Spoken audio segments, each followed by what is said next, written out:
This is the Fixer Punk Podcast, the podcast that, unlike your boss, won't judge you for deciding to quit your job and go and live in a van. I'm Grayson Peltier. So today I wanted to talk about this weirdness that we're seeing in the labor market overall right now. And yes, some people are still quitting their jobs to go and live in a van. Actually sounds like a pretty good plan if you can pull it off right now, especially if you're under a small business tyrant, as Street Fight Radio would say, or even a large business tyrant. It's a pretty good plan, even though your boss might get upset about it and post about it in a manager's support forum on Facebook. One of my going hypotheses through the pandemic was that because of remote work, we were going to see more people being able to actually be nomadic, do that kind of thing, live in a van, go across the country if they wanted to, or even move to a lower cost locale rather than be stuck in an urban area because now they can do their jobs remotely. But now employers are pulling that back. And employers now overall, according to an article in the Wall Street Journal, have become far more demanding, especially for better paying, better conditions, white collar jobs. There are people that are going through numerous rounds of interviews, not getting anywhere with it, and employers are becoming far more selective. They're increasing their GPA requirements, they're increasing their degree requirements. Somebody even said they went through 9 rounds of interviews without a callback. This one person stated in this Wall Street Journal article that they've spent easily 20 hours on a single interview process for just one job. And that seems to be happening more and more, even though we are being fed this narrative about a so-called labor shortage. Really, it isn't. It is that there are too many bad, poor quality jobs and bad workplaces that can't fill jobs at too low of wages. And the intention of everything that's being done economically and fiscally, the way that I've explained it in the prior episodes, is to push those people who should be in good employment that is at the highest and best use of their skills and capabilities, to push them into the low wage work market to fill those roles at those low wages, so employers don't have to improve conditions. And I think that we have to think very seriously about the fact that we used to obviously have like a bunch of like middle class factory jobs and stuff like that, but that is unfortunately a long gone era in America. The one thing that is helping it is the infrastructure spending and investment with Made in America requirements for a lot of the stuff that President Biden has put through the infrastructure plans, the Inflation Reduction Act, the green energy plans. That's helping the manufacturing economy come back a little bit. But we have to come to the realization that the American job now, the default job, the starting position, regardless of who you are right now, is going to be a minimum wage service retail type job. Those are the jobs in this country. And just in the same way that factory work was respected through unions for many, many years, and that is what built our middle class, we have to have the same thing when it comes to these retail jobs. And understand that even if you're in that really high paid position, there have been a ton of layoffs at Google, Facebook, Twitter, these big companies, and now these people are spending a longer time unemployed. People statistically now are spending a far longer time unemployed after being laid off than they have in the past, and the requirements are increasing for these jobs in many, many ways for good jobs. So the people with good jobs are now possibly losing their apartments, losing their housing. They are going to possibly need government assistance, which is going to probably get cut by this whole debt ceiling nonsense that the Republicans have decided to pull off. And they are more likely than not, many of them are going to wind up in the low wage labor sector. But now, in terms of how employers are playing things and how they've played things with increasing requirements, I think that not only do we have a solution here for the unions and the labor movement to increase in low-wage sectors to improve the conditions of that in reflection of the fact that that is the default job that you're going to start with in this country. Whether you're going to eventually become a doctor or a lawyer or an engineer or an accountant, you're probably going to wind up starting out in the low-wage market, and you're probably going to wind up falling back at least a few times into that low-wage job. You are a lot closer, even if you're making $70,000 a year, you're a lot closer to winding up in a $7.25 an hour McDonald's job than you are to being the CEO of your company. And that's just reality. And a lot of people are going to see that in the coming year. And my hope is that the economic gaslighting that Republicans and conservative propaganda media are now going to be able to push even further, because now we're getting rid of our journalists too. Our journalists are getting laid off at record numbers, and funding for progressive organizations just keeps plummeting in the media space. That they're going to be able to see through that and decide to rise up against these employers. And there's a little bit of evidence of that with a bunch of college-educated people who are becoming Starbucks baristas, that whole meme. Some of those people were the people that founded Starbucks Workers United and started to organize the many Starbucks locations and get a union movement going in that organization. So that could be a positive thing. However, when it comes to these skills and the way these employers are becoming far more selective, I feel there is a strong case for a trade union movement within higher skilled professional type workers. And one of the reasons why I think that would actually be mutually beneficial is because of the landscape around training. Right now, what's happening is we have the student loan debt crisis going at the same time. And the thing is that college education is supposed to be a starting point for you to develop the intellectual skills necessary to perform in the workplace and to advance to leadership. That's the fundamental level of intellectual skills to do that. What employers have gotten to is they've gotten to the point where they believe that the college education is supposed to provide 100% of what the worker needs to be able to perform in that environment. And when you have an employee who is 5-10 years removed from college, there's no way on earth, with the way that technology is advancing, that is going to be able to keep up. Something that was taught 10 years ago, even an elite level education, there are going to be some differences. There are going to be some things that have changed in these professions, and employers don't want to train it. And employers will come up with all these extra requirements. Some of these technical employers are increasing the standards on their tests. And many of them are asking for additional higher levels of education. And one thing that I think is particularly pernicious, we already know statistically from a Harvard study that 60% of employers, or 61% of employers, rejected somebody who was otherwise qualified for a position. And this is even pre-pandemic and all of everything that's happened in the economy. They've rejected somebody. The majority have rejected somebody because they just lacked a bachelor's degree. And the study isn't terribly clear if they mean a degree in a specific field or just a degree overall. Somebody who was otherwise qualified getting rejected for that job. So employers could fill those roles with somebody that is qualified, but because they lacked a degree, then they weren't filling them. But now what we're seeing that employers are not just looking for a degree, they're looking for very specific degrees. And this is contributing to the student loan debt crisis, because people are winding up, even including somebody like myself, possibly needing to get a master's or a doctorate just to meet the minimum requirements, because they'll say they won't just say a bachelor's degree plus experience in this field. They'll say something like a bachelor's degree in this specific thing that was maybe invented 3 or 5 years ago. Or they'll say in one job will say that it has to be in this particular discipline, even if you have a ton of experience in that discipline. Like for me, I'm a political communications consultant and an advocacy communications consultant. I have basically all the same training and professional experience as somebody who can do marketing on a business side. And in fact, I have done marketing on the business side for many years when I was not working in politics.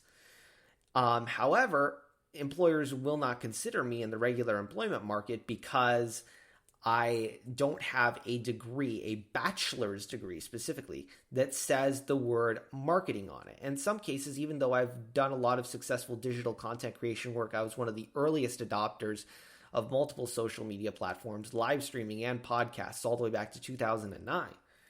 Because I don't have a degree that reads the words social media on it, and that's a new requirement that I've seen from an employer, they won't consider me. And that means that I'm probably going to, if I have to go to the corporate side, which obviously I have opportunities on the political side, and that's what I really want to do, and opportunities in my own business. But when you have your own business, obviously income fluctuates. So sometimes you go out and you seek jobs to try to fill the gap for it. I don't necessarily have to do that. It's more of I want to do that in order to get more money in the door temporarily, at least until election cycle funds start to pick up again. I would have to probably go and get a master's degree, and that's just going to add more student loan debt on top of the debt that I already have for something that I'm already qualified in. So then how does unionization help this problem? If you remember, in terms of like trades, there's a lot of people talk about like apprenticeships and trade school and trade training programs as an alternative to college. But I don't see them as an alternative to college. I see them as something that works alongside it. And I think that's ideal because you get the fundamental leaderships and intellectual skills from college. And of course, the reason why conservatives don't want to fund college is because then you have the intellectual skills to know that people are screwing you over. And just like those Starbucks workers, go and unionize. But also, the idea of a union apprenticeship and continuing training through a union could be very valuable for upper skilled white-collar jobs as well, especially with the technology changing as quickly as it is and the demands of employers constantly changing, and employers not really wanting to pay for training because they're like, okay, why would we spend money on training somebody when they may go to our competitor? And some employers have even gotten really, really crafty about this, and even in situations where it doesn't even make sense that much, which one of them is PetSmart dog groomers who are being put into these plans, which are called training repayment agreement provisions, or TRAPs. What's going on with those is that employers will provide the training, but they will require you, if you leave the job before a certain period of time has elapsed, they'll require you to pay back thousands upon thousands of dollars for the training that they provided you. And that, of course, just like the name says, it traps the worker in a lower wage and doesn't allow them to get the full value of their capabilities. So union-based training, on the other hand, would be portable between employers, and you could get the training, and if you need to go to another employer, that isn't really a problem. You don't have to pay it back. There could be apprenticeship programs that are specific to a particular new technology. There are people that could use that technology, could use that technique, that could go into an apprenticeship program and get that training. And there are plenty of examples of unions doing digital training even for lower skilled workers. Like one of the ones that comes to mind is a janitorial union for the New York City apartment buildings. Janitorial and maintenance workers, they're part of the 32 BJ union. Their training or their union has a training fund, and the training fund provided them computers to use at home so they could learn how to use computer-based systems that a lot of these buildings were now having, because they now have like different building management software, systems to log into payroll, systems to like manage mailroom stuff in these large apartment buildings. And they needed people to know those things. Employers needed their workers to know how to use those things, but these lower wage workers weren't going to get that training elsewhere. So the union stepped in, and with some financial contribution from the employers too, they managed to make that a reality. And they've been doing this, I think, since the early 2000s even, training these janitorial and building maintenance workers on how to use technology. And it's been a very mutually beneficial engagement. Contrast that with the idea of, okay, go back to college, get yourself 10, 20, $30,000 in debt so that you can have that qualification. And then when you come back here, maybe you'll say, oh yeah, your degree is in one word off from what we want it to be. So even though you have the skills, you have the training, because your degree says one thing that's slightly different from the one thing that we're asking for in a description, you're not going to get it. So then that collaborative relationship in terms of qualification through the union would really be beneficial. So we don't have to have this, what they call degree inflation, which the folks at Opportunity at Work put out a bunch of reports on this. They've been running a bunch of ads called Tear the Paper Ceiling that relates specifically to the issue of bachelor's degrees being required for positions that shouldn't require them, which is in some ways a different issue, but this is basically just an extension of it, is the fact that now we're requiring these more and more specialized things and not looking at the skills that workers already bring to the table. So at that point, we have to start thinking about ways that people can be trained and do so without having to increase the amount of debt burden on the worker, because now employers used to provide training. Employers used to bring people in who just had a high school diploma and gave them the training they needed, but they're not, or what they're doing is they're charging them. And then there are these other models. There are vocational training programs that operate somewhat independently of individual employers in some of these tech occupations specifically. There are these coding boot camps out there. But some of them are also very expensive. And what they're doing is that they're oftentimes also tying people to one employer and pushing them into very low wage positions while they're quote unquote repaying the training fees. There are income sharing agreements where they're basically just sticking them into whatever employer needs cheap tech talent, and they're kind of stuck there. Some coding boot camps are worse than this. Some of them are just strictly private pay, and then you just pay back like a monthly payment, like a typical student loan.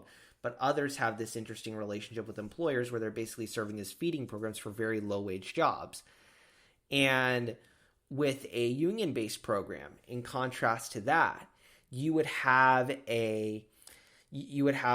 prevailing wages, you'd have wage standards and contracts and collective bargaining, industry standards, and say, well, no, because they've been through this training program, they deserve more money. They deserve to be paid at a higher wage than what you're offering them.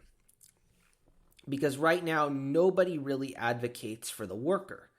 In the typical training arrangement, training provider works for the employer, basically. They work for their own profit. And then the employer is operating for their own profit. And then the government is somewhat neutral in most of these things.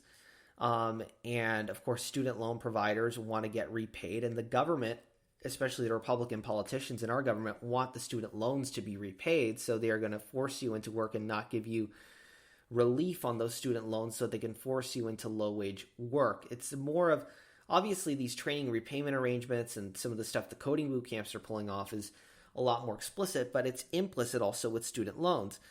And the fact that even for training that maybe the employer won't recognize, you're going to be forced to pay it back, and you're paying that back painstakingly at a low-wage job, and they want to push you into that and not allow you the time you need to find your way into a higher paying job that actually aligns with the skills that you've learned. So we can solve it on that level as well. We can make sure that upskilling is serving the worker and not just serving the employer, because a lot of times what will happen with like upskilling type efforts, and this is kind of a fear of mine in terms of efforts to upskill workers who are in situations where they don't have a degree, or their degree maybe isn't quite right. And then the employer comes in and gives them this hope of this training and this pathway, or the employer goes to a community college or some sort of institution to create this pathway for them to learn the skills necessary to work in their particular organization, that's a good thing. The worker now has more skills. They're going to be more trained. But we have to look at the employer is probably doing this in their self-interest, not just to fill the position, but to make sure that they can fill that position at a lower cost. And the Opportunity at Work report does actually mention that there is a cost inflation to employers of when they demand a degree. And we want employers to pay out a higher fair wage.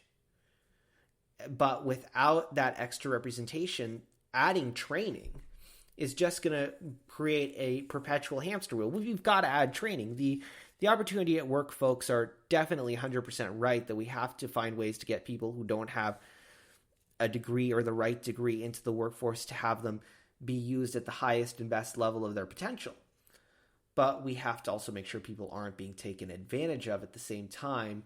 And that's why you have this pairing, and the pairing between that representation for the worker and the employer getting the skills they need is the ideal situation. And it's also definitely an added value thing. I think that in some cases, in certain trades, somebody correct me if I'm wrong, you can call in 844-477-PUNK, 844-477-7865. Leave a message anytime, day or night. But union craftspeople and a lot of people, even like the entertainment unions, like the Writers Guild and SAG-AFTRA, the union workers are considered to be the higher quality workers that it's worth paying a premium for.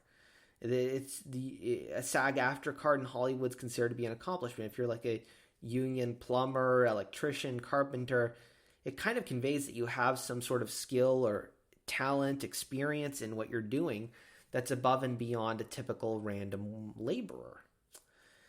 And that may make things a little bit better for employers, a little bit easier for employers to tolerate. Oh yeah, we can pay higher wages and we can do things with a union instead of employers feeling like, oh yeah, this is just some money grab, which it's not. It's not. The workers are getting what they're rightfully owed, and they're getting the same kind of marketplace power that the employers and the capitalists have had. Because, as I say, money, in some cases, if you've been on the higher end of wealth in the society, you get to realize just how fake money is and that hard work really doesn't pay off. It's if you negotiate and manipulate a few keystrokes in an investment, if you go into a negotiation and you talk to somebody in the right way, sometimes you can make hundreds of dollars, thousands of dollars, tens of thousands of dollars appear seemingly out of nowhere in seconds or in an hour or two, just by saying the right combination of words.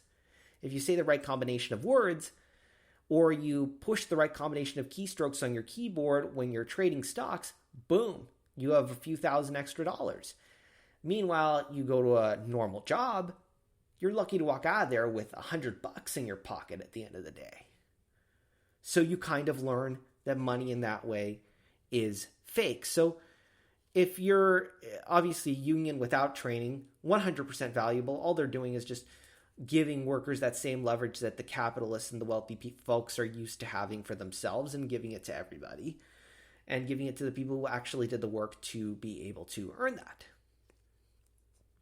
But adding the training component could also increase overall value as well, while helping to push down the need for people to constantly have to go back to college to get new skills. Because over the course of a career, you're going to wind up possibly having to get, oh yeah, you had a master's degree in that you earned 10 years ago. Now you've got to earn another master's degree in this, or you have to go get a doctorate in that, or you have to go get a certification in this from this coding boot camp to be able to do your job now. And with AI and technology coming, it's going to get even worse. And then you wind up having a cycle of never-ending student loan debt. And then, of course, higher wages make it easier to pay off student loan debt, and student loan repayment and stuff like that can be offered as employer benefits. Some employers have, in the low-wage sectors, have started to offer like tuition assistance and things like that, and trying to say that, oh yeah, if you bring in the union, you're not going to have that stuff anymore. Truth be told, a lot of these employer programs are very restricted, especially the ones in the low-wage sectors. But unions can obviously say, well, when we negotiate, we can make it so it's a broader scope of training, a broader scope of student loan repayment assistance that we will bargain for with your employer on your behalf. And that is really just a bonus to this whole process, and showing the value to the workers as well, especially the upwardly mobile ones, the ones who think, oh yeah, I'm not the lazy one who slacks off all day, who needs to be protected by a just cause firing process, which we're all human. We all make mistakes. We all could possibly need an advocate to help us keep our jobs. So that's incorrect. But if in the moment that's what you're feeling, having the idea that this is going to help me pay for training or give me training or help me to be a better worker might be enough to flip somebody from a no vote to a yes vote. And not having the employer saying, oh yeah, there's no more, the training programs or whatever are going to go away. When you know the truth and you know that you're going to get training, but just without these traps, these metaphorical traps and literal traps, the acronym TRAP, Training and Repayment Agreement Provisions, as well, that could also serve as a good boon to all of this. But in conclusion, we have to know when these things happen in the labor market that employers are trying to find ways to control people by any means necessary, whether that's by low wages, whether that's by training, anything to keep you going in a cycle of being an indentured servant to them and having to pay every single dime for the things that they want you to pay for. So they're going to put you in a financially precarious situation. They want to make sure that you're all beaten down before they come in and try to cover you and get the 3 count. They're not going to try to get you at your strongest necessarily. They want to put you down so that it is harder for you to get back up. And that is exactly why they come up with these ridiculous things, these ridiculous interview processes where people are even being asked to, like for a marketing job, being asked to prepare a whole content campaign strategy before even having an initial phone interview, and having to present your work to a panel like you're defending a PhD thesis just to get a marketing job. In some ways, it's not even about giving themselves the most value as a company. In some ways, it's just about their ability to control you. But if they know that they put these obstacles in place and they make it seem like they're doing you the greatest favor in the world by letting you come to their company, then they know that that is going to keep you more and more subservient and more like, please, can I have a job? Can I have a job? Please, I'll be your servant. I'll be your slave. That is precisely where they want you to be. But that isn't how it has to be. If we structure our economy differently, if we provide people economic support so that when they fall, they are not crushed to the point where they're begging for any hope or help, even if it's exploitative help, and we give people the training and the skills they need, whether that be through colleges, whether that be through public funding, which public funding is still very important, public funding for education, and student loan debt forgiveness, and public funding for those training programs along the way that you're going to need throughout your career to get the skills that you need so that you're not having to dump $10,000, $20,000, $30,000 every 10 to 15 years to get the latest skill of the latest fad that employers are going to want, or that you're not having to get the latest certification for the flash in the pan technology that's only going to last 3 years, but they expect you to have 5 years of experience in. Then we can start to make this more fair. Workers can perform at their best, do their best work both for our economy and our people. If we just stop crushing them and start giving them both the material resources, housing, food, healthcare, and the training and skills that they need in whatever is needed in that day without crushing them under financial burdens that they just cannot bear. Well, if you have any stories like this, any stories of employers making your life miserable, training programs making your life miserable, student loan debt making your life miserable, fears about the debt ceiling deal, any dilemma that you're facing right now because of the oppression that we all face in this society, I want to hear about it.